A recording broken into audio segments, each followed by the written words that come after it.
They say a week is indeed a long time in politics, but it's really not that too long ago since Boris Johnson was very almost lost his job as the Prime Minister. And indeed, he still could. The Met investigation is still ongoing into this. And if I'm not going to lie, if Johnson receives a fixed penalty notice, which a lot of people are saying that could very well happen, Boris Johnson could very well easily lose his job.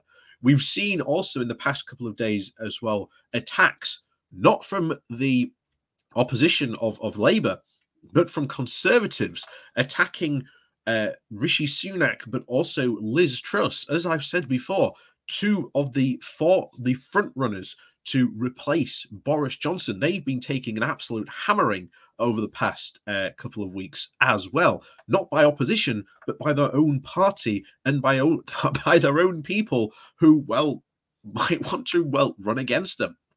We covered Penny Mordaunt last week, someone who a lot of the moderate Conservatives are starting to try and coalesce around and put her forward as a viable alternative to Boris Johnson, which could be very interesting because, as I've said before, there is a fight between the far-right libertarian wing of the Labour Party, and not the Labour Party, the Conservative Party, and the more moderate wing of the Conservative Party. And in a fight, don't get me wrong, the Conservatives are usual, or not usual, but they're awful.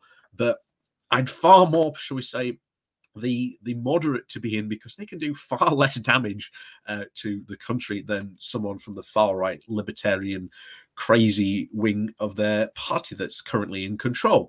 So, you know, it swings and roundabouts. But of course, we've got to talk about what's going on in Ukraine, because just as people may or may not remember, Margaret Thatcher was in a very shaky electoral position back before the Falklands War. And it was the Falklands War itself which managed to shore up her position and get her, essentially guarantee her re-election. So this is something that we have to talk about. And could this Ukraine conflict have a Falklands effect as it did on Margaret Thatcher's electoral possibility? So, as always, before we do go diving into this, please do remember to hit that like, share, and subscribe button. And of course, down below, there are my links for my Patreon page and a motivation link called Buy Me Coffee, where you can buy me coffee. And as always, thank you very much to all those people who do support the channel that way, as well as the YouTube memberships being open down below as well. So, let's go on into this. This comes from Prospect magazine. The title of Is the Ukraine Boris Johnson's Falklands? Reading an article recently, my eyes were caught by this scene about the government's mounting economic trivials. Inflation could peak at 8.4% in the spring, the highest since 1982. Well, that was the year of the Falklands, which transformed Margaret Thatcher's fortunes. Even as the economy tanked in the face of mass unemployment and deindustrialization, and helped to give her more than a decade in number 10, is the Ukraine Boris Johnson's Falklands.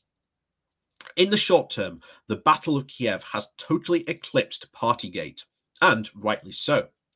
We only have one government at a time, and it would be unconsiderable for the Tories to start a leadership contest during a military invasion of democratic Europe, are very unlikely, of the May 1940. The issue at stake isn't the policy and the credibility of the government in itself, it's conduct of the war.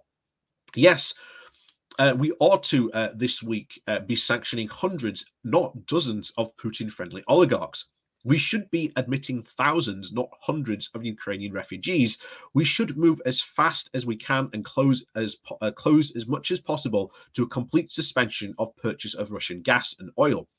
We should be at the summits with Macron and Schultz, not playing the silly Brexit games with the Foreign Secretary's Instagram account. Big questions need to be asked about the Russian funding of the Tory party. But the essential policy of the government has been correct in this crisis, and that Johnson deserves particular credit for his decision some weeks ago in conjunction with Biden and the US to provide significant quantities of defensive arms to President Zelensky's heroic resistance. When the history of this war is written, I suspect the rapid supply of weaponry may turn out to have been the West's critical act, akin to Truman and Attlee launching an immediate and continuing mass airlift of supplies into Berlin in the face of Stalin's 1948-49 siege of the city. Kyiv is obviously likely to fall, but it is incredible that it hasn't done so already. And each day longer that Zelensky's heroic survival lasts is a stab in the heart of Putin, slowing the seeds of resistance which will ultimately expel the Russian fascist dictator or his heir from Ukraine, whichever happens in the coming days or weeks. And of course, this isn't just an accident that Johnson acted this way. Although he doesn't do conventional morality, his political judgments are largely narcissistic. His trail of going all in once he has made a strategic call did help to ensure that the correct response in supporting Zelensky's resistance to Putin shortly after the direct military conflict with Russia. This needs to be our continuing policy. Having said that, in terms of its political impact at home, I suspect that beyond the crucible of the immediate crisis, the principal positive effect of the Ukrainian war for Boris will be making it easier to try and weather the Partygate scandals. The thing about the Falklands is not only that it was a rapid and completely unequal personal victory for Thatcher. Ukraine is unlikely to be any of those for Johnson, but it came in just a year before an election, 1983, in which the opposition was totally split and the economy was reeling. Roy Jenkins' centre-left party of the SDP had become formed a year before the Falklands and was laying waste to Michael Foot's unelectable Labour Party. Meanwhile, although the unemployment continued rising above the 3 million, inflation, the bugbear of the 1970s, started coming down sharply, giving Thatcher an economic narrative that there is no alternative. By contrast, Keir Starmer is marching towards the centre, not away from it, and the economy looks set to get steadily worse. The increase in energy prices could run into the thousands of pounds for a typical household by autumn, and the continuing impact of Brexit on the cost of living is rising, not falling. The economy stupid as Bill Clinton's strategist as he unseated George H.W. Bush after just one term in 1992, despite Bush's sky-high ratings only just a year before when he won the first Gulf War. When Thatcher tried to use the imminence of war as a way to deflect the leadership challenge, which felled her in the late 1990s, Tory MPs were having none of it. They could see the damage that the Iron Lady's imbecilic poll tax was doing to their chances of re-election, and they thought that Michael Heseltine or Major would do far better in an election which couldn't be delayed beyond another 18 months. Oh, and of course, we all know what happened to Winston Churchill in 1945 once the war had been won. Not that Johnson is Churchill. That accolade does belong to Zelensky, where the performance is almost most dramatic, the heroic and inspirational of any democratic leader in modern times. Everything that blood, toil, tears, and sweat can offer is currently giving to his cause of his country and the civilization of Europe. So, definitely be under no doubt this will have some sort of effect. Will it help him weather these Partygate scandals if he does receive a fine? It's possible. It's possible that a lot of Tory MPs could change their mind, saying, well, Boris got it right on Ukraine. Maybe we should give him another chance. That is always possible.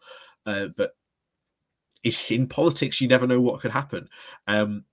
Very much so, like I say at the moment, the Foreign Secretary, Liz Truss, and Priti Patel are getting really hard hit, not by, again, also, don't get me wrong, these calls are coming from Labour, but they're also coming from the Conservative side as well, saying, hey, you're making us look really, really bad here. We can't have that.